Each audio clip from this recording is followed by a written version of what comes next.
E aqui uma última alteração em intestino, né? Intussuscepção, que é tão grave e cirúrgico quanto o corpo estranho linear, pessoal. Aqui, o segmento intestinal, ele invagina dentro de si. Então, imaginem que essa alça aqui, nessa primeira imagem, ela estava totalmente reta, igual a imagem que eu fico mostrando para vocês o tempo todo nessa aula. Essa aqui, reta. Só que por algum motivo o perispaltismo aumentou e essa região que deveria estar aqui na frente voltou e ficou invaginada dentro de si. Então, isso aqui é uma intussuscepção, onde nós temos um impedimento do fluxo porque a alça adentrou em si própria. É mais frequente em animais jovens, devido ao aumento de peristaltismo por mudança de ração, por corpo estranho linear, por corpo estranho de outros tipos, por parasitismo. Mas também pode acontecer em adultos, ok? Não é uma coisa impossível. Os padrões que nós chamamos, né, que são descritos em literatura, são o padrão de multicamadas, né, que é este acima. Então, uma camada, duas, três, quatro, cinco, seis, que é formado pelo acúmulo dessa parede em si, na própria alça, né? E na projeção no corte transversal de anéis concêntricos, parecendo uma tábua daqueles jogos de dardo, sabe, de alvo. Então, essa é a carinha clássica da intussuscepção, que pode ser facilmente confundida com a região da junção iliocecal por pessoas inexperientes. Então, muito cuidado quando vocês, quem for para a área, né? Muito cuidado quando vocês forem começar a trabalhar, principalmente em gatos, essa junção de onde termina o intestino delgado e inicia o grosso, muitas vezes pode ter esse aspecto aqui parecido de anéis concêntricos, mas eu vou mostrar para vocês em vídeo. É difícil depois que, se vocês não se desesperarem na hora de olhar isso num gato saudável, na verdade é difícil de confundir. Só lembra se você frisar a imagem ali em cima, mas a intussuscepção é um segmento bem maior, tem alterações ao redor, tem clínica, então fiquem ligados nesses pequenos detalhes. Uma imagem demonstrando, né, de novo, então, padrão de multicamadas, onde o intussuscepto fica dentro do intussuscepiente, formando essas várias camadas, muitas vezes em gordura junto, que nós conseguimos avaliar como está a condição dessa gordura encarcerada pelo Doppler, se ainda há vascularização, e o padrão de multicamadas, né, demonstrado em desenho e na imagem ultrassonográfica.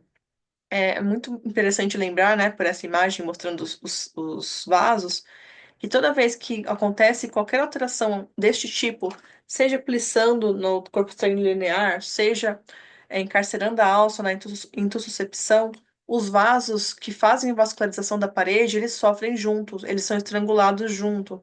Então, isso é uma complicação muito importante que predispõe aquele paciente a perder segmentos de intestino na cirurgia. Nós devemos avaliar bem, né, como está a condição de vascularização da alça, de gordura. Nós não conseguimos garantir por ultrassom que não ocorra ou que ocorra a perda do segmento, né? Mas isso é uma informação que nós devemos passar para o tutor, que pode ser que seja abrir, tirar o corpo estranho ou simplesmente abrir e desfazer este ocorrido que nós vemos na tela, ou pode ser que aconteça complicações, né? Ou simplesmente na hora de avaliar, a gente tem que tirar um segmento que não está mais viável. E claro, né, se nós temos o lumen impedido de progredir o alimento ou líquido, nós temos acúmulo na porção cranial, que fica em direção à boca do paciente. Que uma imagem de anéis concêntricos, né? Então, um anel, outro anel, outro anel, outro anel, a alça com conteúdo hipericogênico formando sombreamento. Aqui é devido corpo estranho em cão. E aqui, né, mesma coisa, multicamadas, várias camadas, e o corpo estranho fazendo sombra, impedindo a progressão do conteúdo alimentar, fecal no caso, né? Como que ficaria isso em vídeo? Aqui esse vídeo, pessoal, ele começa.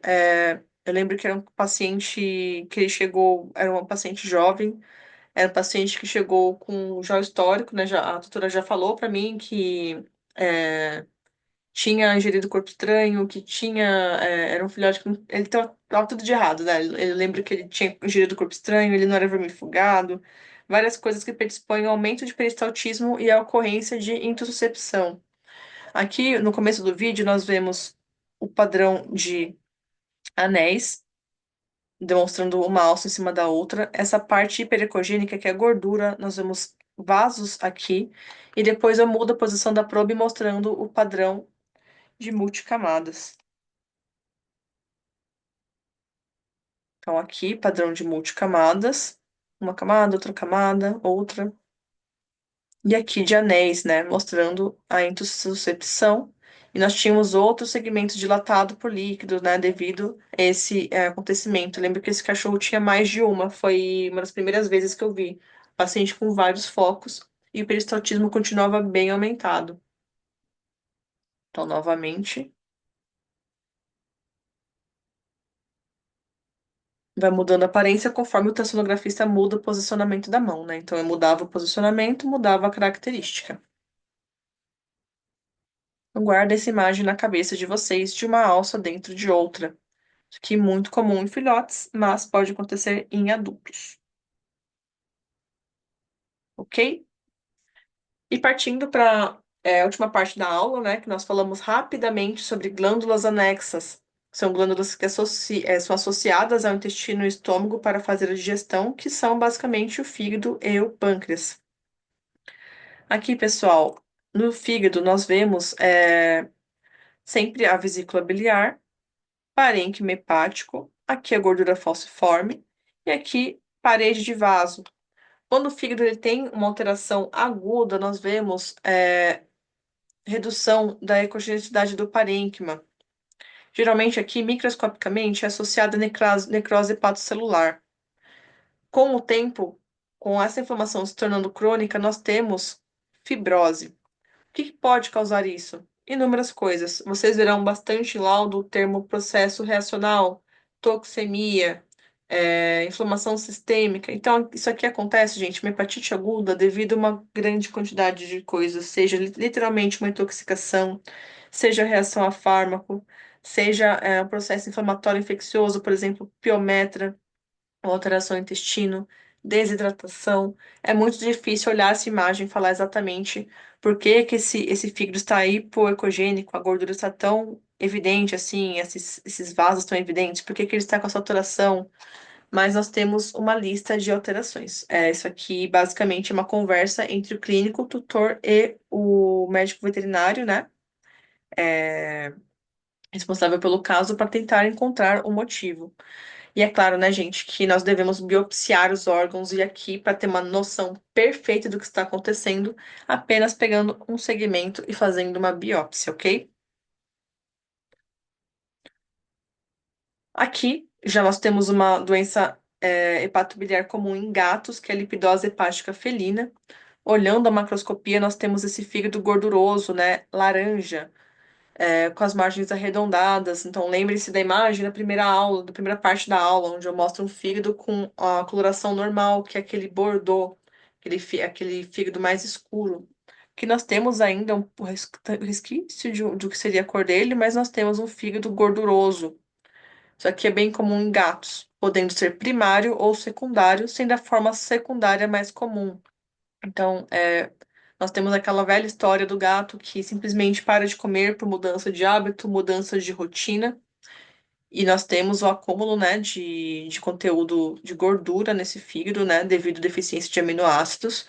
Mas a forma secundária é comum também. Então, o paciente que não come porque ele tem uma enterite, ele tem uma doença biliar, ele tem uma neoplasia, e aí isso aqui é uma consequência da não alimentação do paciente. A ultrassonografia auxilia muito bem em relação a detectar alterações de ecogenicidade do fígado desse gato, auxiliando o clínico a saber se coloca sonda, se não coloca sonda, como que faz, como que não faz. Muitas vezes o clínico não tem o histórico do animal não estar comendo há tanto de tempo assim, e o ultrassonografista bate o olho e já adianta, né, que esse paciente está com alteração em fígado, e o clínico já está ciente antes mesmo de passar a quantidade de dias que ele julga que seria necessário para ter essa alteração. Aqui, na imagem ultrassonográfica, nós vemos hepatomegalia, então essa gordura vai fazer com que o fígado fique aumentado, e consequente aumento da ecogenicidade. Então, lembre-se, lá no começo da aula também, na parte um eu falei para vocês que o fígado ele tem que ser mais escuro, hipoecogênico em relação ao baço. E aqui nós temos o baço e o fígado da mesma ecogenicidade. científico, nós comparamos e definimos que isso aqui está totalmente alterado. Isso aqui é treino de olho do ultrassonografista. De início, para quem vai para a área, não é tão fácil assim, pelo menos eu não achei fácil. Cada um tem facilidade em uma coisa diferente, né? Então nem todo mundo tem tanta agilidade para fazer alguma coisa que está aprendendo tão rápido. Ou às vezes tem gente que pega de primeira. Eu, pessoalmente, demorei um pouco para entender bem, para ter facilidade para detectar rápido alterações de cogenicidade entre um e outro, mas é assim que o ultrassonografista faz para definir que esse fígado está hiperecogênico. Tem outras coisas também, né? Nós comparamos com a gordura do ligamento falciforme, mas principalmente se esse fígado está hiperecogênico, assim como o baço. Então, aqui nós temos um fígado com a ecogenicidade dentro do normal, né, cinza escuro, e aqui um fígado hiperecogênico, ele está aumentado, ele vai até o final da tela, inclusive, né? Aqui nós temos o término do fígado pelo diafragma. Aqui nós temos um fígado hiperecogênico, o tom de cinza daqui é totalmente mais escuro do que o tom de cinza desse fígado com lipidose. Temos uma alça intestinal aqui em destaque e aqui provavelmente o estômago. Outra alteração bem frequente na clínica é a neoplasia hepática. O fígado é um sítio muito comum de metástase, muito comum. E às vezes nós temos isso aqui como um achado, gente. Então, o paciente está vomitando porque comeu uma coisa diferente. Nós vamos fazer a varredura adequadamente no fígado, né? Então, pegando desde o gradil costal para baixo, vendo cada topografia de lobo e acabamos achando isso daqui. Lembrando que há alguns anos já, né, nós temos uma função chamada mapa de cor nos ultrassons, que basicamente nós colocamos um filtro de cor na frente desses órgãos em preto e branco e nós temos maior destaque de estruturas que não deveriam estar lá, né? De estruturas como neoplasias, nódulozinhos. Os nossos olhos, eles foram feitos para enxergar em cor, então colocando simplesmente um filtro igual do Instagram mesmo, roxo, azul ou laranja, deixando de ser preto e branco, né, cinza e branco e preto, né, nesse caso, nós conseguimos detectar com maior facilidade pequenas formações. Então, é necessário ter calma e olhar com bastante detalhamento. Aqui, o carcinoma é o tipo celular mais frequente, e nós temos uma informação importante que lesões em alvo, então com a periferia escura e o centro hiperecogênico, né? Então, periferia hipo e o centro hipericogênico tem maior chance de malignidade. Porém, para diferenciar isso aqui de hiperplasia nodular e diversas outras alterações que causam nódulos em fígado, apenas com a biópsia. Pode fazer citologia também do fígado guiado, não tem problema, mas a biópsia fecha isso daqui com histopatológico. O ultrassom, ele não é histopatológico. Podemos também ter estruturas muito maiores, né? Então, olha essa estrutura, essa massa heterogênea. Nós temos várias texturas olhando por ela, várias ecogenicidades. Então, aqui mais hiperecogênico, aqui mais hipo, tendendo a necogênico. Aqui também uma estrutura ovalada, irregular.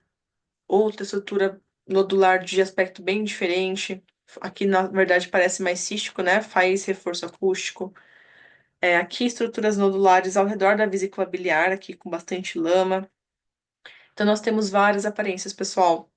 Quando é assim grande, é muito mais fácil de achar. Então, 3 centímetros, 4, 7 centímetros.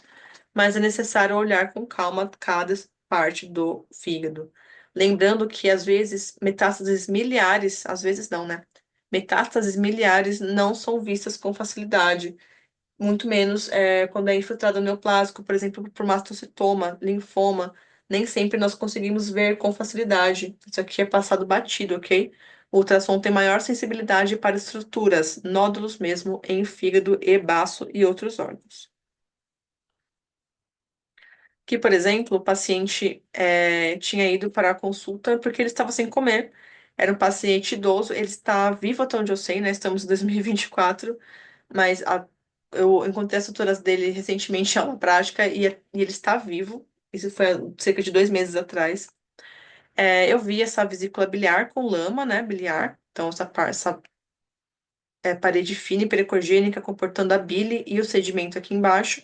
E conforme ele respira, pessoal, notem que aparecem várias áreas nodulares conforme o movimento dele. Eu simplesmente deixei minha mão parada e ele ia respirando, e nós temos várias áreas nodulares pouco definidas aparecendo e algumas mais definidas.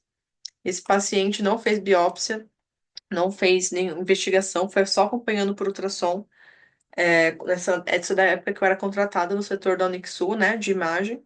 Faz com as minhas colegas, né, a Carol e a Rafa, provavelmente, e continua vivo, normal. Apesar de não ter feito a biópsia, provavelmente não é um tipo celular maligno, provavelmente é uma alteração endócrina dele que está sob controle. Mas para vocês verem que nem toda neoformação é aquela bola que dá para ver, igual a vesícula biliar aqui nessa imagem, né, que é super delimitada. Às vezes é bem discreta. Essa aqui, por exemplo, é bem discreta. Se eu faço um ultrassom papum, né, 5 minutos, passo a probe no rim, faço uma imagem, passo no baço, faço outra, passo aqui, faço outra, isso aqui passa batido. Então é necessário muito detalhamento. Esse tipo de lesão discreta não é incomum, ok? No baço, mas principalmente no fígado. E chegando ao finalzinho mesmo, alterações em parede de vesícula biliar, que é o espessamento, geralmente decorrente de doença inflamatória primária, né?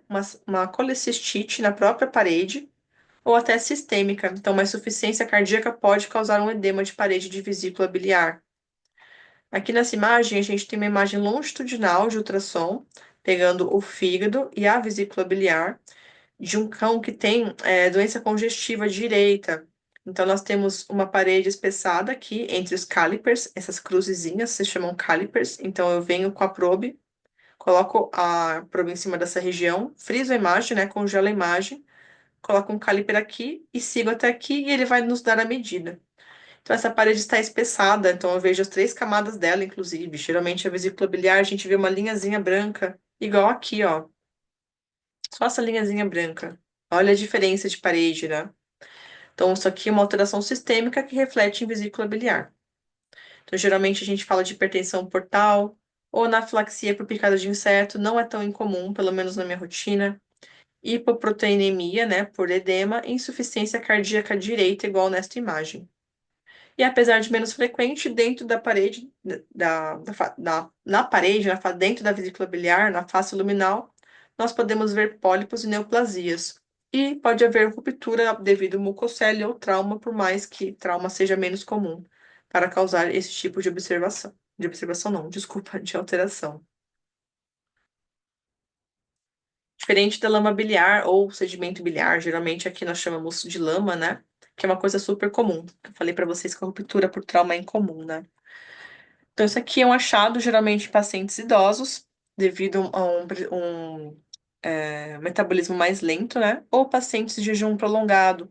Nós vemos várias partículas ecogênicas, ou suspensas, ou meio que agrupadas, né? Juntas, fazendo esse contraste da bile, né? Então, isso aqui é um sedimento ou lama biliar onde a pseta está apontando.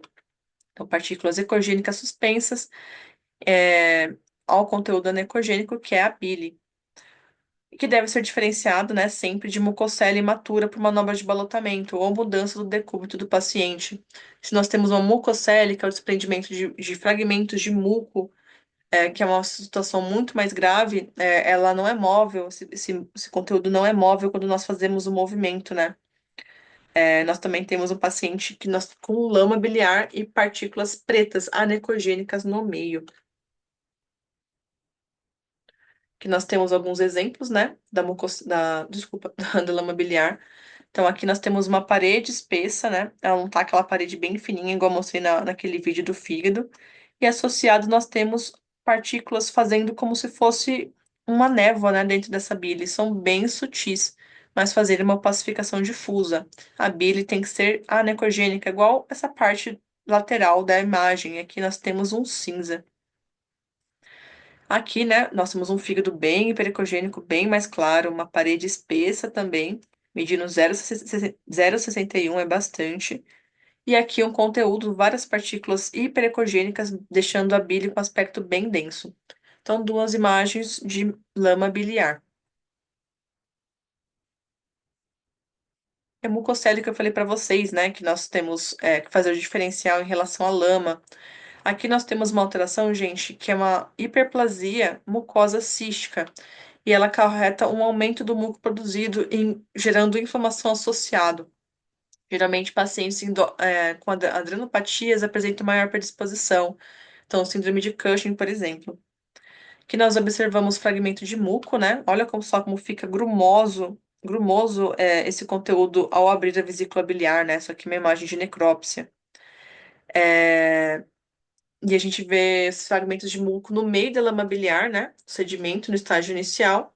E no estágio final, quando a mucosela está madura, nós vemos o padrão descrito pela literatura como estrelado ou kiwi, que seria, né, em formato raiado, como se fosse uma estrela, ou em formato, né, desse padrão linear, parecendo um kiwi, onde o conteúdo anecogênico em fragmentos fica mais centralizado e nós temos essas estruturas lineares e hiperecogênicas. Isso aqui é uma mucocele, gente. É uma doença que causa complicações sérias, né? Por exemplo, rompimento, caso não seja tratado antes de qualquer progressão, né? Assim, ser tratado assim que nós fazemos o diagnóstico dela. E essa aula, gente, ela é um pouco mais pesada, né? O intestino e o estômago são complexos. Nós temos fígado e vias biliares também, pâncreas, que não foi nem citado aqui, foi citado rapidamente como uma inflamação ali junto com a duodenite. Qualquer dúvida, estou à disposição. Qualquer doença específica que vocês queiram saber algo, estou à disposição também. Coloquei artigos no Blackboard. Vou colocar questões para vocês também, fora as questões de sempre, né, de todas as aulas. E qualquer coisa é só me chamar que eu auxilio com o que for necessário. Bons estudos!